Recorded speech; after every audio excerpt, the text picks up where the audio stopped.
Assalamualaikum dan selamat pagi.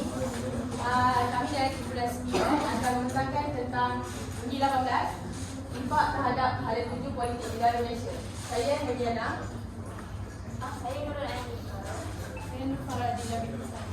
Saya Fahmi Fred. Saya Syarif Ahmad. Ini ada isi kajian kami, pengenalan latar belakang kajian, kenyataan masalah, objektif kajian, metodologi kajian, definisi, kata kunci, dalam kajian, langkah, serangan penambahbaikan dan kesimpulan. Jadi saya akan menerangkan tentang pengenalan. Pilihan raya merupakan suatu mekanisme demokrasi yang penting bagi sebuah negara merdeka.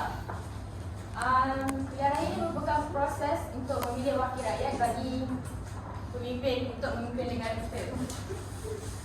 Terdapat dua jenis pilihan raya, iaitu umum ataupun kecil. Pilihan raya umum untuk memilih wakil rakyat di Dewan Undangan Negeri ataupun Parlimen.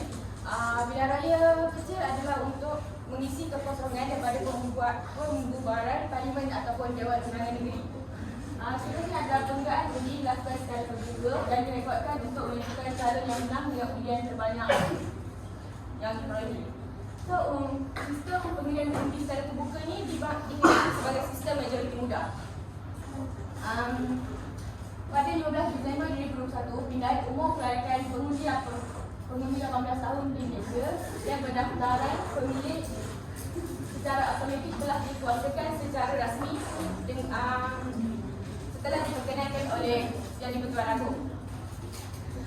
Terdapat dua cara untuk kita lihat pendaftaran pemilihan secara terbuka, iaitu menggunakan aplikasi My SPR Semak ataupun menggunakan laman sesawang My SPR Semak. Seterusnya adalah pemilihan ini memberi kelebihan terhadap pemilihan hak pemilihan 18 pada negara ini adalah untuk memiliki generasi berlapis dalam arti kerajaan politik dan kerajaan, yang bermaksud apabila orang muda yang memilih pemimpin, maka kita akan diberi nafas baru kepada parti politik dalam masa jangka yang lama, sebab orang muda yang kelama sikit kan. Terusnya tujuan untuk penurunan pengundi ini adalah untuk menyelarasi amalan majoriti dengan negara luar. Selain itu, berdasarkan umum, golongan muda di Malaysia merupakan golongan yang agak banyak di Malaysia. Jadi kita golongan muda perlu dilibatkanlah dalam pemilihan pemimpin ni, sebab tak kecil kan. Kita yang muda ni ramai tapi tak boleh undi kan. Sebenarnya adalah latar belakang kajian.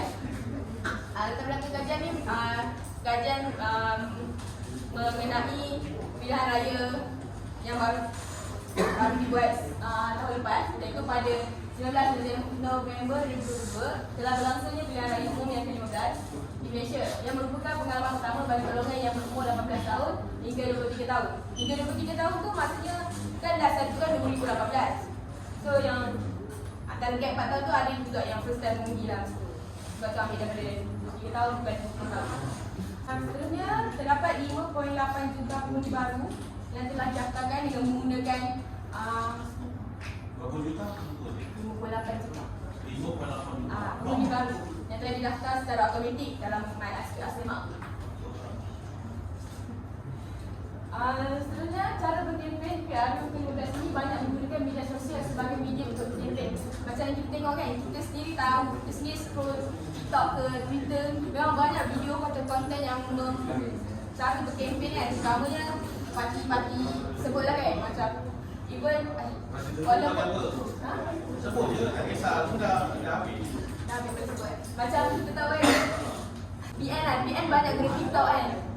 Tapi BN ni banyak guna TikTok, jadi anak-anak budak 18 tahun ke atas lah, 18 tahun ke 20, mereka lebih percaya apa memang benda tu baik, kita tahu. Tapi kadang-kadang mereka terlalu percaya sampai mengaitkan benda lain. Seterusnya, keputusan pilihan raya ke-15 pada kali ini adalah kemenangan daripada gabungan dua parti untuk membentuk kerajaan kepada dengan mencapai 112 kursi secara majoriti. Yang ni semua kita tahu kan, yang lepas kita mengundi parlimen digantung kan, disebabkan oleh tak cukup kursi untuk setiap parti.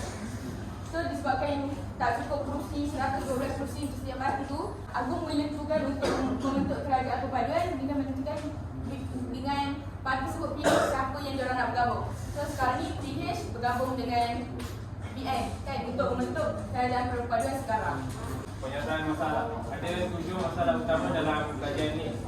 First, individu 18 tahun sangat mudah dipengaruhi oleh pihak ketiga. Kedua, individu 18 tahun tidak cukup matang mengetahui akibat daripada pilihan parti mereka. Ketiga, individu 18 tahun kini kurang minat dan mengambil sikap tidak peduli tentang politik negara. Keempat, individu 18 tahun menyokong parti politik mengikut trend, terpengaruh dengan golongan influencer dan mudah percaya konten di media sosial. Kelima, individu 18 tahun kurang serius terhadap keputusan yang dibuat tanpa memikirkan masa depan. Keenam, isu perkauman. Dan ketujuh, ibu bapa yang menentukan parti mana yang perlu diundi. Okay, seterusnya melalui kajian ini terdapat beberapa objektif yang ingin capai, antaranya ialah untuk menganalisis pandangan orang awam terhadap undi 18, penurunan had umur mengundi 18 tahun. Untuk mengenal pasti matlamat anak muda 18 tahun yang mengundi. Untuk menangani cabaran yang dihadapi dari undi 18 untuk bagi meningkatkan salah tuju politik itu. Dan yang terakhir untuk menilai tahap kesedaran politik dalam golongan muda. Next, metodologi kajian. Kajian ini telah dilakukan di kawasan Universiti Negeri. So, kami telah menyediakan sebuah Google Form dengan mengedarkan soalan sebanyak 20 soalan yang telah diisi oleh pelajar kita. So, data statistik digunakan bagi melihat keputusan bagi soalan-soalan yang dikemukakan. So, kita akan dapat graf melalui Google Form tersebut. Selain kaedah kepustakaan dan pencarian maklumat di laman awam user kita iaitu perpustakaan laman Hikmah dilakukan untuk mendapatkan maklumat yang lebih lanjut tentang pilihan raya di negara kita.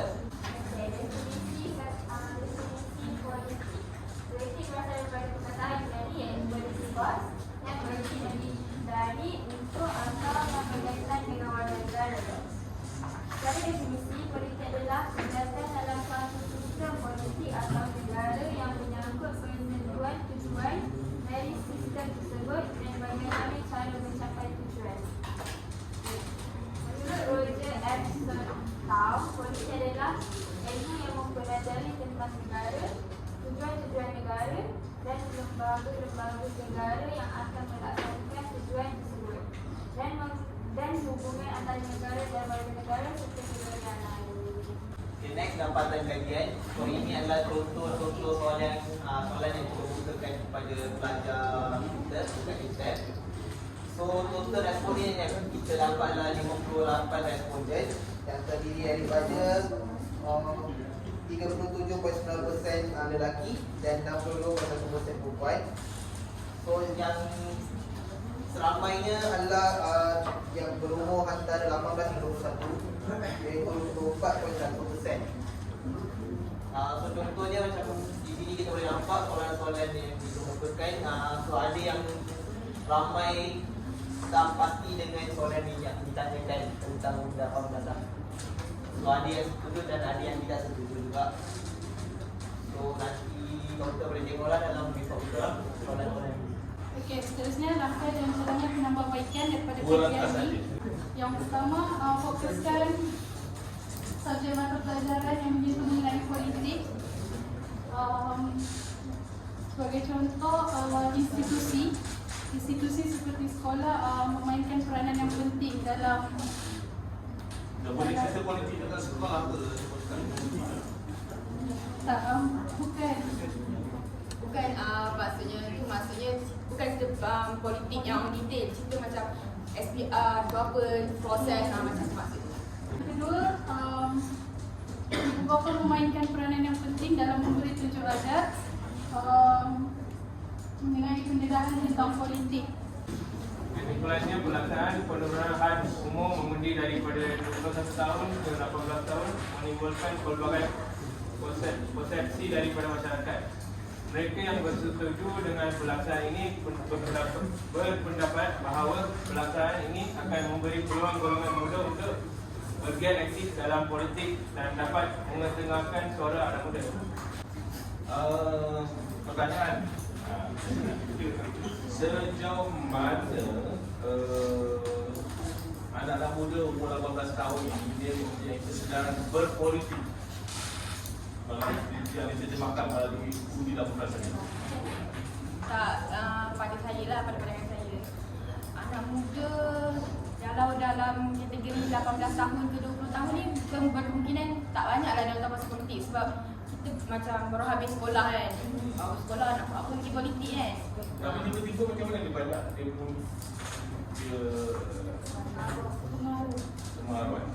Pengaruh lah ibu apa, TikTok, kat tadi kan, influencer. So pada pandangan anda semua ni, adakah relevan undi 18 perlu dikekalkan?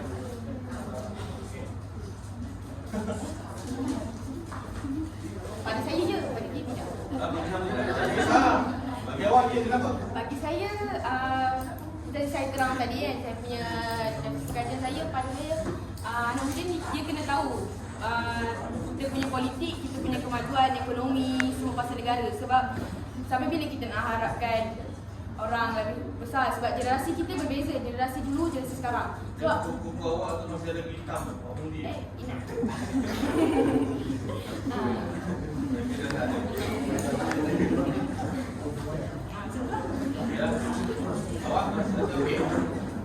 Kesedaran pengundi tu, adakah mewujud di kalangan masyarakat dengan undi 18 ini? Saya tidak tak perlu untuk yang muda-muda untuk mengundi lah. So kesimpulannya jelas sekali satu ain ke kesimpulan ada dua lah. Kesimpulan sepakat juga. Sebenarnya punya undi ya. Bagilah mengundi. Okay, terima kasih. Kumpulan tepukan.